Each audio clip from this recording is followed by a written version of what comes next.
ও hello, আমার গায়ের সামনে থেকে আঞ্জুমান তুই? হ্যাঁ আমি। আরে আঞ্জুমান, উনি কে? ওনাকে তুমি চিনো নাকি? হ্যাঁ খুব ভালো করেই চিনি, কলেজে একসাথে পড়ালেখা করতাম। তো তুই এখানে কি করছিস? আমি আমি তো আমার হাজবেন্ডের জন্য ওয়েট করতেছি। তো তোর হাজবেন্ড কি বাসে আসতেছে নাকি অটোতে? না না, তেমন কিছু না। হয়েছে হয়েছে, থাক, আর কিছু বলতে হবে না। এখন তুই খুব ভালো করে একটা মিথ্যা কথা বলবি যে আমার হাজবেন্ডের গাড়ি আছে, আর আমি তো খুব ভালো করেই জানি তোর হাজবেন্ডের গাড়ি তো দূরে থাক, একটা অটোও নেই। আমি কেন মিথ্যা কথা বলবো বলতো আমাকে? তুই না আগে আমার গাড়ির সামনে থেকে সর, কারণ আমার এত দামি গাড়িতে যদি স্ক্র্যাচ পড়ে যায় আমি তো তোর কাছ থেকে টাকাও নিতে পারবো না, কারণ তোর কাছে তো কোনো টাকাও নেই। আঞ্জুমান, তুই কিভাবে কথা বলতেছিস আমার সাথে? আচ্ছা যাই হোক, এসব কথা বাদ দে। তুই নতুন গাড়ি নিয়েছিস, congratulations. Thanks, but sorry for you, কারণ তুই এত দামি গাড়ি তো জীবনের চোখে দেখিসনি, আর তোর কাছে এত টাকাও নেই যে তুই এরকম একটা গাড়ি কিনতে পারবি। কারণ এই গাড়িটার প্রাইস হচ্ছে 25 লক্ষ টাকা, যে টাকা কিনা তুই বাপের জন্মেও চোখে দেখিসনি। By the way, meet my boyfriend Sunny. আর জানিস এই 25 লক্ষ টাকা দামের গাড়িটা না ওই আমাকে গিফট করেছে। আর তুই তো এরকম গাড়ি শুধুমাত্র স্বপ্নেই দেখতে পারবি। হ্যাঁ, গাড়ি তো তোর অনেক সুন্দর।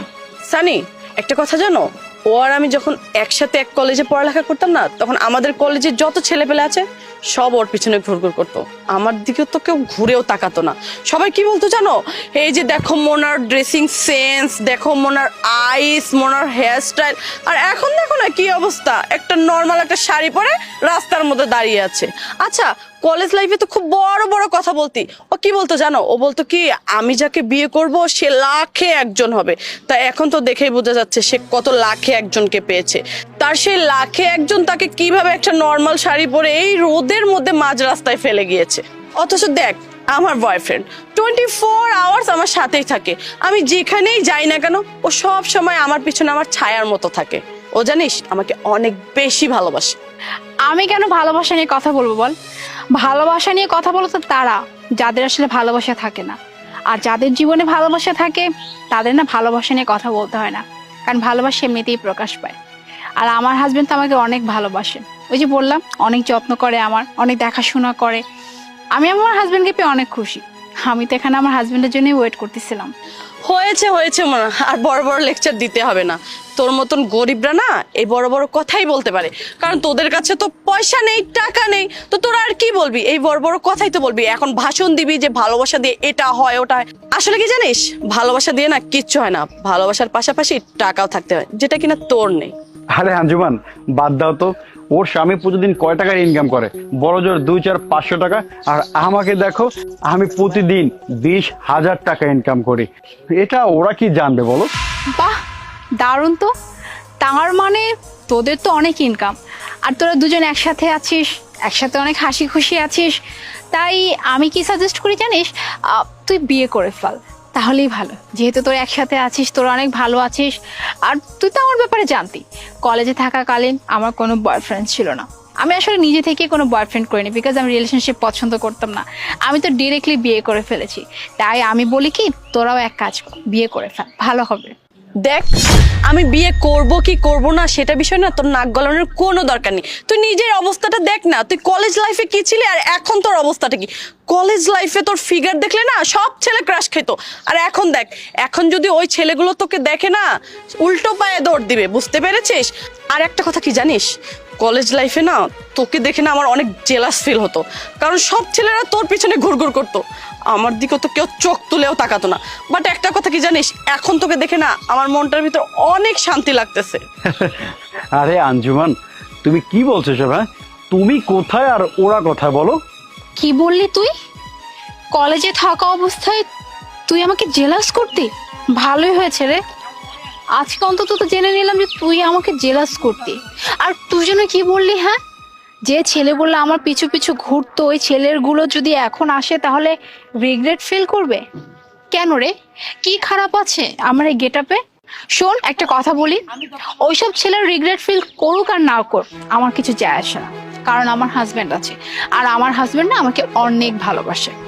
আচ্ছা, তা তোর হাজবেন্ড করেটা কি? হ্যাঁ, তোকে দেখে তো মনে হচ্ছে যে তোর হাজবেন্ড ছোটখাটো একটা জব করে হয়তোবা, তাই তো তোর এই অবস্থা।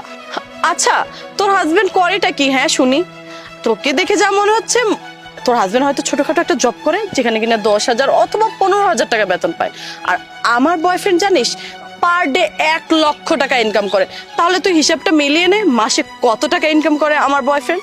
আর একটা কথা কি জানিস, এই যে গাড়িটা দেখছিস না, এরকম আরো একটা গাড়ি আমরা এই মাসেই কিনবো। 30 লাখ টাকা মাসে ইনকাম করে এরকম একটা সস্তা গাড়ি নিয়ে এত ভাব।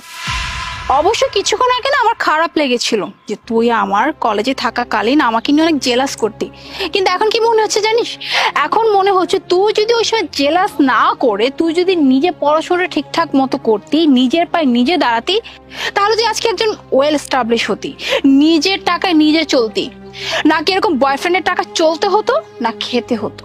আর কিছুক্ষণ আগে যেন কি বলছিলি, হ্যাঁ আমি এরকম শাড়ি কেন পরছি, সস্তা একটা শাড়ি, আমার গেট আপ কেমন হয়ে গেছে, এখানে খারাপের কি আছে? আমি শাড়ি পরেছি, হ্যাঁ, আর শাড়ি হলো আমাদের দেশের একটা সংস্কৃতির পোশাক।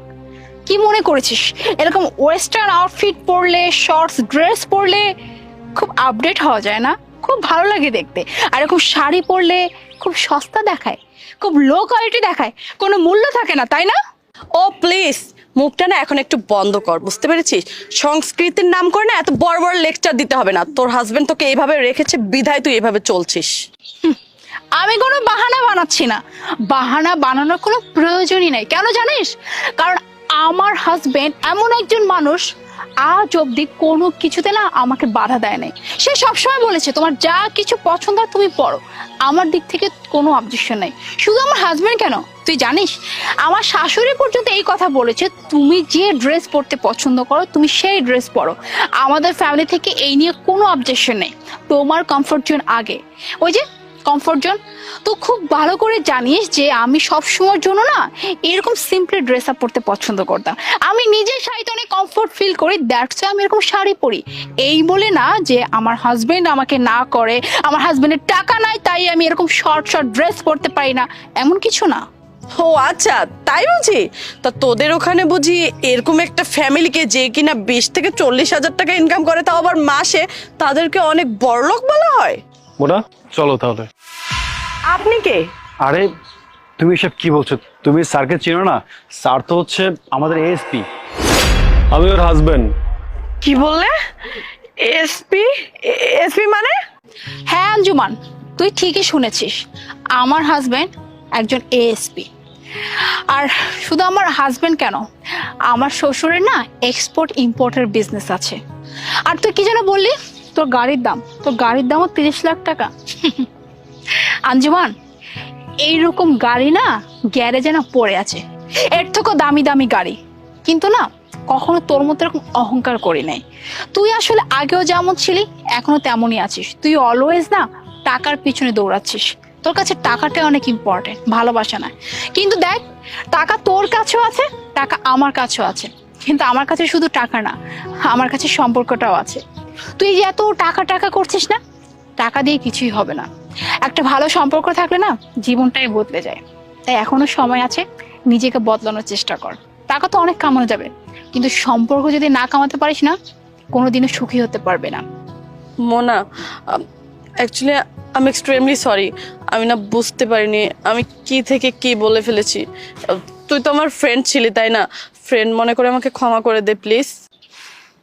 ক্ষমা চাইতে হবে না, যদি পারিস নিজের মেন্টালিটি আর নিজেকে বদলানোর ট্রাই করিস। মেঘ চলো।